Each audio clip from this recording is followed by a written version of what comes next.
할렐루야. 예. 장자 성교를 섬기는 이영환 목사입니다.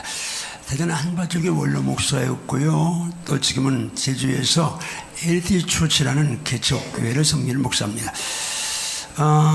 조영길님께서 호칭이 모 변호사님, 장로님, 전사님 그래서 님이라고 호칭했습니다.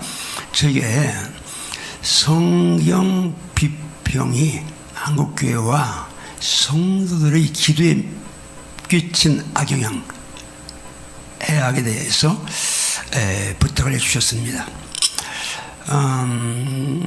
그러면서 이제 구체적으로 예수님의 기도와 특별히 금식 기도에 대해서 말씀을 해주셨습니다.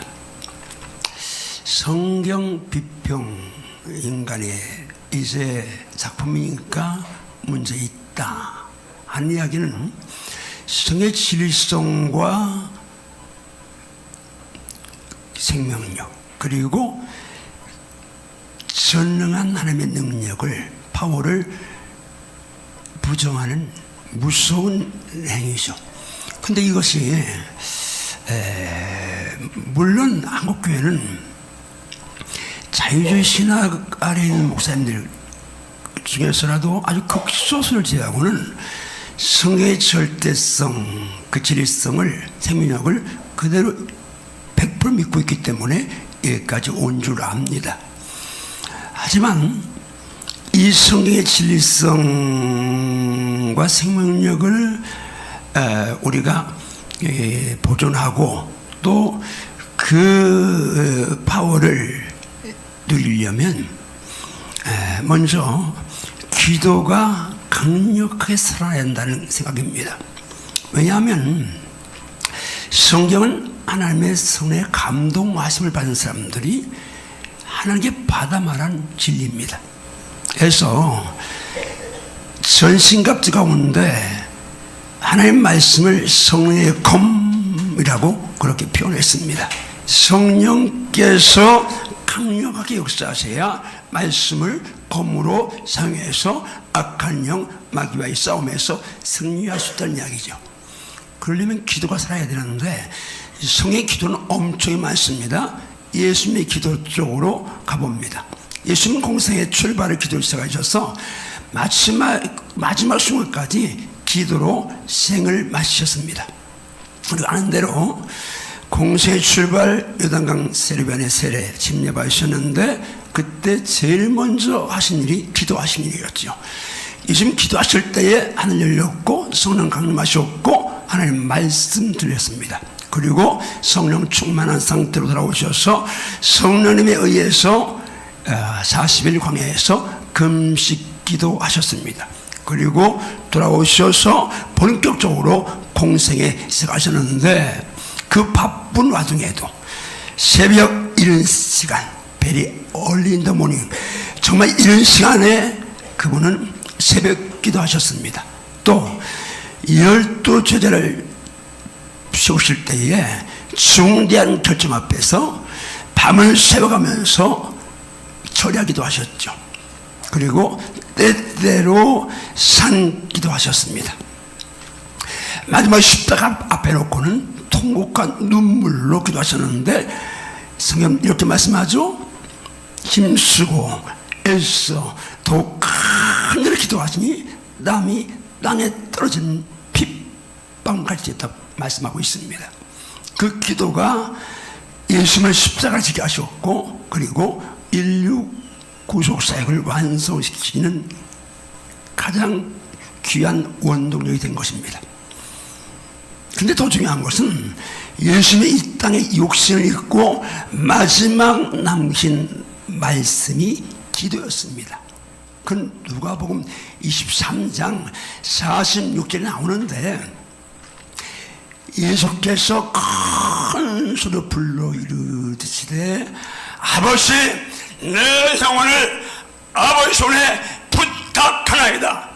이 말씀을 하시고 숨 쉬었다고 말씀합니다. 육신을 입고 마지막 남으시고 기도였는데 아버지를 부른 기도셨는데 큰 소리의 기도였습니다. 그리고 영혼을 부탁드리는 기도였습니다.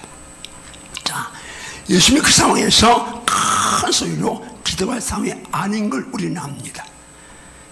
전날 하루 종일 사역하셨고 십자가 있을 거 알아서 오죽하시면 정말 이 잔을 내게서 옮기시옵소서. 그리고 그 밤에 겟세마네 동산에서 땀방울 핏방울로 기도하셨고 그대로 잡혀서 가야베 법정, 또 빌라도 법정, 헤로드 앞에서 다시 빌라도 법정에서 채찍마시고 십자가에서 6시간 동안 피물 다 쏟은 상황이었는데 큰 소리로 기도하였습니다.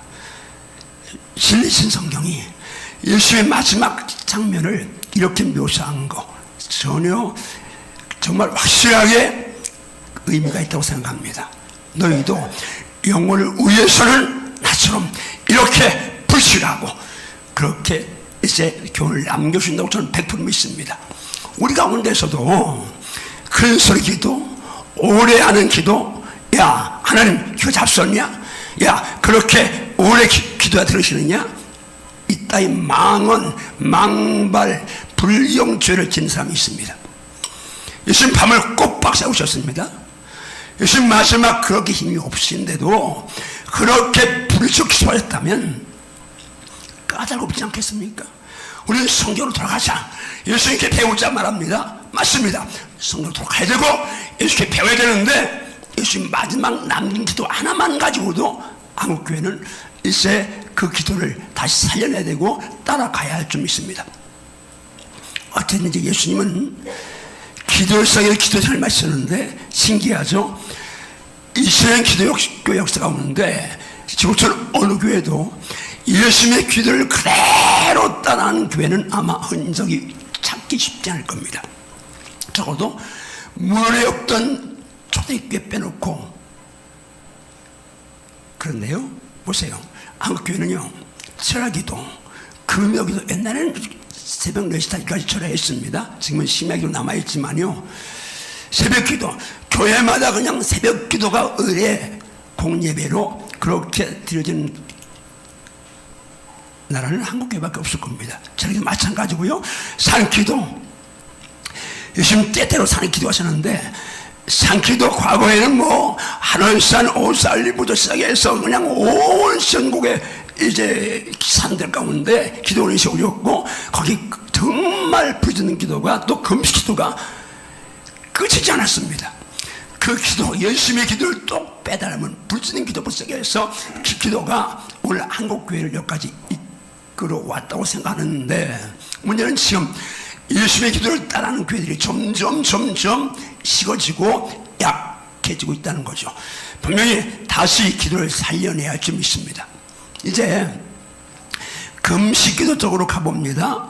자, 금식 기도는 성경에 많이 남아 있습니다. 사명을 위한 기도, 문제가 있을 때 기도, 회개하는 기도, 앞길이 막막할 때 기도, 금식 기도 많은데 예수님의 금식 기도는 어떤 기도였습니까? 마귀의 시험을 이기기 위한, 마귀의 시험을 받으러 분명히 광야로 갔다고 말씀합니다. 영적 전쟁을 승리하기 위해서 예수님은 금식 기도를 하신 것입니다. 그런데 중요한 것은 뭡니까? 예수님이 40일 금식 기도 마쳤을 때 사탄에게 와서 예수님을 유혹하죠. 놓으려고 유혹합니다.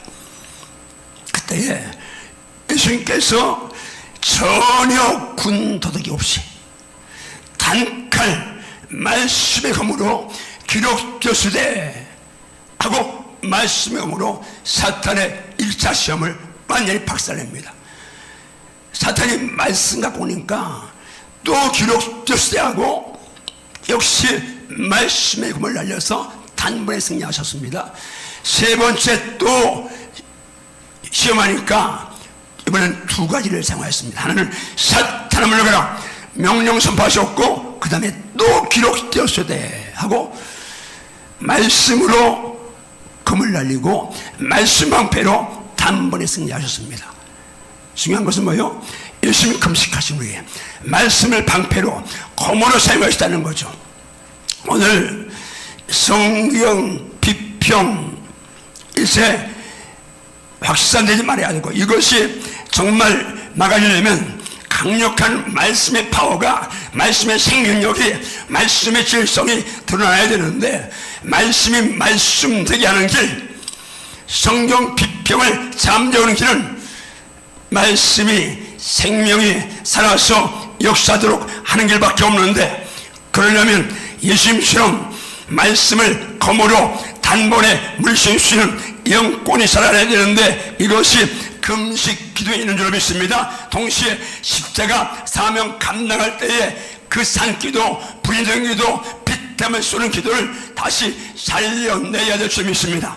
모쪼록 지금 우리가 하는 운동이 하나님 앞에 상달되어서 차별금지법, 성경 비평 운동 확산, 이제 이것을 막아내는 일에 격에 쓰임받기 원하는데, 우리 조영길 대표님과 모든 성일분들에게 정말 강력한 기도가 강하게 살아나기를 주님으로 축복합니다. 그리고 이 운동이 그대로 하나님의 상달되어서 아름다운 열매가 넘치게 맺혀질 줄 믿고 감사합니다.